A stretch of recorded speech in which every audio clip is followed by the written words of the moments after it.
Hi guys, how are you all.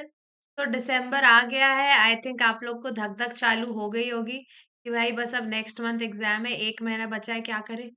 Last 1 month है।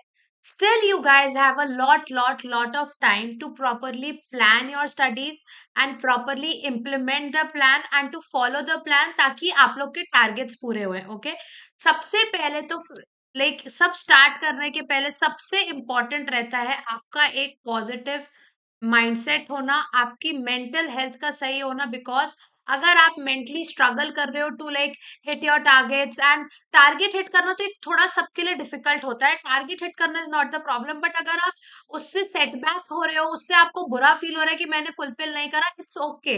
हम अपने टारगेट्स ही ऐसे सेट करते हैं बियॉन्ड लाइक थोड़ा सा एक्सीड करके, थोड़े भी नहीं भी होंगे, इट इज ओके, कोई प्रॉब्लम नहीं है।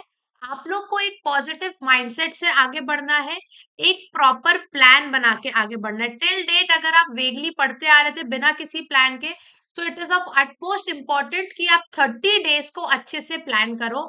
एंड ये 30 डेज पे अगर आप एएफएम की बात करो तो आप बहुत आराम से एएफएम में एग्जेम्पशन भी ला सकते हो if you plan properly in these 30 days.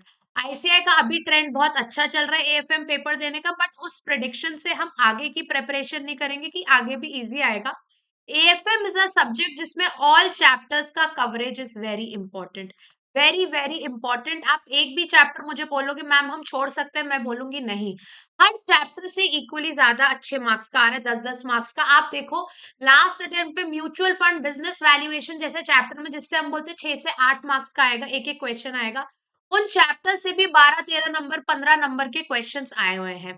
अब एएफएम में आप कैसे स्कोर कर सकते हो? सबसे पहले तो अपना थ्योरी बहुत स्ट्रांग रखो। कैसे?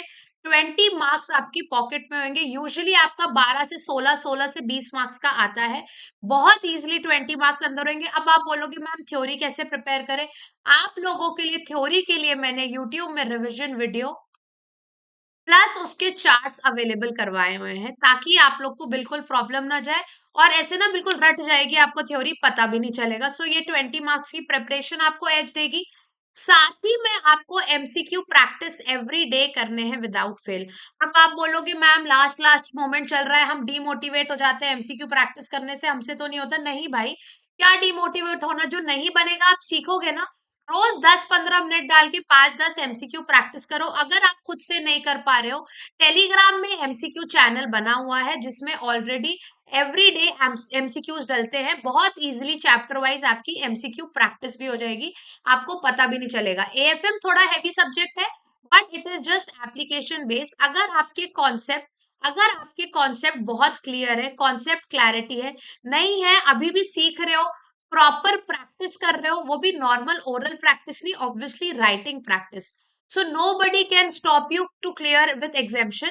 Conceptual clarity and writing practice होना बहुत इंपॉर्टेंट है। कोई भी जनरलाइज्ड प्लानर मत फॉलो करो कि इस टीचर का उठाया उस टीचर का, मेरा भी मत उठाओ। हर स्टूडेंट की अपनी अपनी स्ट्रेंथ और वीकनेस होती है। Make planner as per your strength and weakness. उसके लिए आपको गाइडेंस चाहिए, connect with your friends seniors, connect with our team, anyone with me, ताकि आपको गाइड कर पाए कहीं आपके प्लान में कुछ कमी तो नहीं है।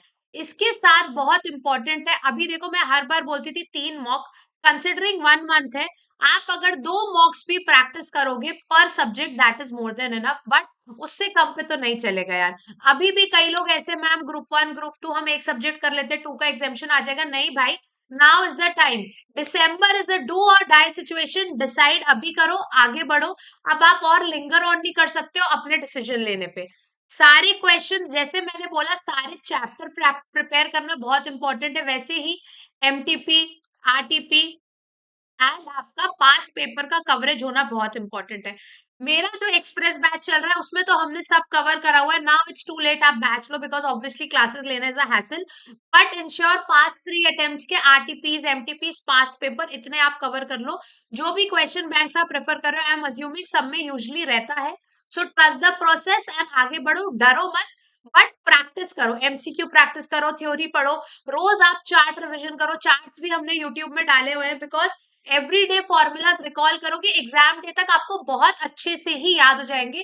कोई दिक्कत नहीं आएगी। देखो एएफएम को क्या रिक्वायर्ड है, प्रैक्टिस। अगर आप अच्छे से प्रैक्टिस करोगे, आईसीआई के क्वेश्चंस ही आप अगर सारे अच्छे से बन रहे हैं ना, तो यू कैन से आप एग्जाम टैकल कर लोगे। 100% आईसीआई के क्वेश्चंस अगर आपसे बन रहे हैं तो समझो आपने 70% पेपर जीत लिया, आपको 70% पेपर बन जाएगा। बट उसके लिए आईसीआई का 100% आना is very very very important. Okay, last आपका लास्ट स्प्रिंट है। प्लीज अवॉइड डिस्ट्रैक्शन, किसी भी चीज से बिल्कुल डिस्ट्रैक्ट मत हो, आपका सिर्फ एक फोकस है। आई नो ठंड का टाइम है, बढ़िया कोजी सा मौसम हो रखा है, मैम कंबल से निकला ही नहीं जाता, कंबल लो, लेके बैठो, पढ़ो। The utmost important goal is आपकी पढ़ाई होना, नथिंग एल्स। आखिरी महीना है, लास्ट 30 डेज है, आपका सिर्फ टास्क होना चाहिए, eat, sleep, study and repeat. Okay, apart from this कुछ नहीं। कुछ और कर रहे हो दैट मीन्स आप गलत जा रहे हो। अभी तक मैं थोड़ा कंसिडरेट थी, कोई बोल रहा था हमारी ये शादी, उसकी शादी। I know this is also the wedding season.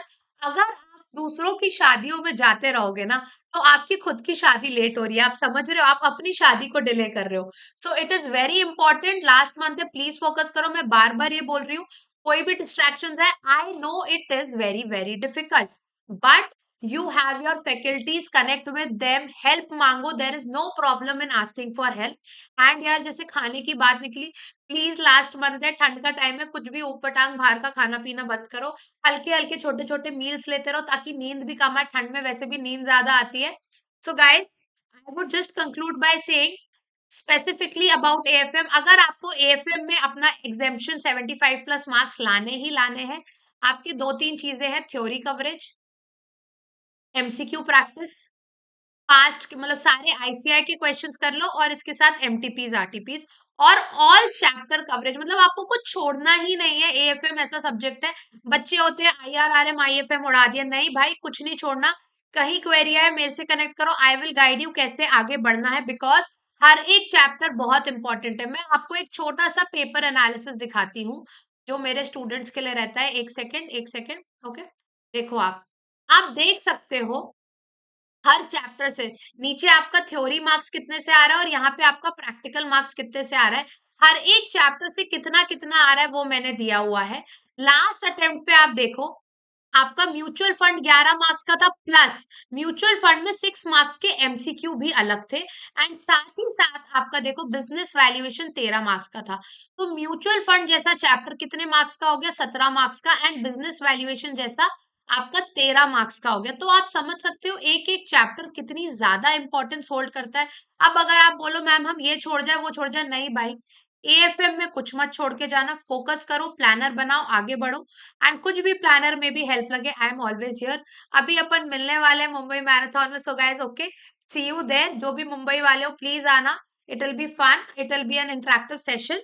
Okay, चलो, okay, bye bye guys, all the very best. दिसंबर है, लास्ट मंथ है, डू और डाई, आगे बढ़ो अच्छे से एंड क्लियर, ज्यादा क्रिसमस वाइब में आप लोग मत जाना। ओके, बाय बाय।